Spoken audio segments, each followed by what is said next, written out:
अमीर ननद की गरीब भाभी। रीना एक मध्यम परिवार की लड़की थी, लेकिन उसकी भाभी शिवानी एक बड़े घर की बेटी। शिवानी की शादी अभिषेक से लव मैरिज थी। अरे भाभी, ये कितना अच्छा सूट पहना है आपने। काश ऐसा मैं भी पहन पाती। अरे क्यों नहीं रीना, वैसे भी तुम्हारा और मेरा नाम तो एक ही है, जब मन करे पहन लेना। भाभी, आपको आपके पापा ने कितने अच्छे कपड़े गहने दिए हैं। मैं उनकी इकलौती बेटी जो हूँ।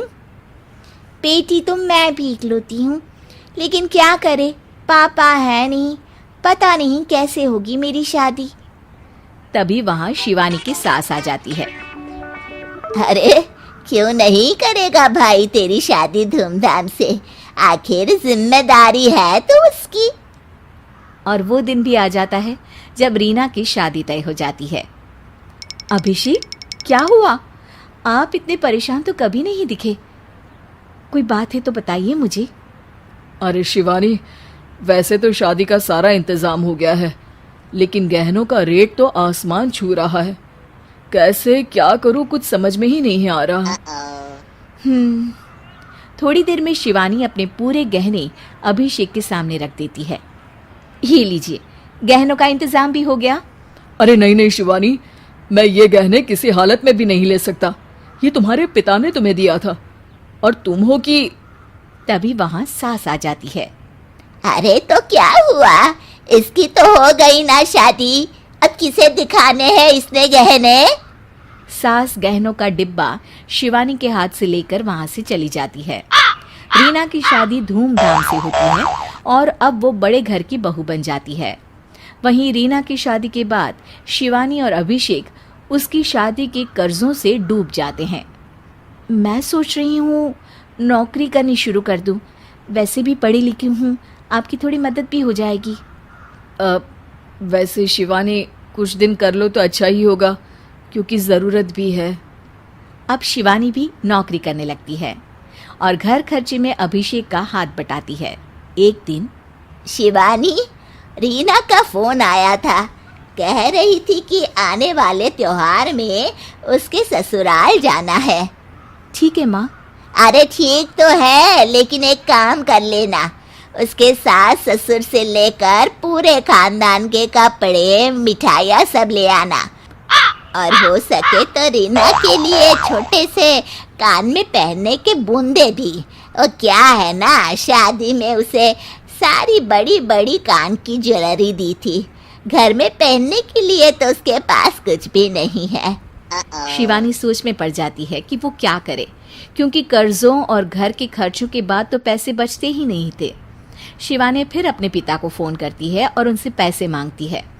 देखो शिवानी, मैंने तुम्हें शादी के वक्त ही मना किया था कि ऐसे घर में शादी करनी ही नहीं चाहिए। अरे अभिषेक को शर्म आनी चाहिए जो ससुराल से पैसे मंगवा रहा है। शिवानी को पिता की बात पर गुस्सा आ जाता है। आप मेरे पिताजी हैं और मैं परेशान थी, इसलिए आपसे मदद की उम्मीद की पापा। अभिषेक को तो पता भी नहीं है कि मैंने आपसे पैसे मांगे हैं। शिवानी सोचती है कि वो अभिषेक से बात करे, लेकिन फिर उसे लगता है कि वो टेंशन ले लेगा। तभी शिवानी की नज़र हाथ के कंगन पर पड़ती है, सीधे बाजार जाती है और उसे बेचकर ननद के घर ले जाने का सारा सामान लेकर आती है और सास के सामने रख देती है। हाँ ठीक है, लेकिन फल थोड़े और अच्छी क्वालिटी के होने चाहिए थे। शिवानी कुछ नहीं कहती, वहां से चली जाती है। एक दिन शिवानी, रीना का फोन आया था, बहुत रो रही थी। क्यों माँ, क्या हुआ? सब ठीक तो है ना उसके ससुराल में? अरे तूने तो उसकी नाक ही कटवा दी। अब मैंने क्या कर दिया माँ? कह रही थी कि बड़े घर की बहू है भाभी, जो कपड़े दिए वो ब्रांडेड भी नहीं थे। वो तो जानती है ना उन लोगों का पहनावा कितना अच्छा है। तू तो मेरी बेटी का भला कभी सोचती नहीं।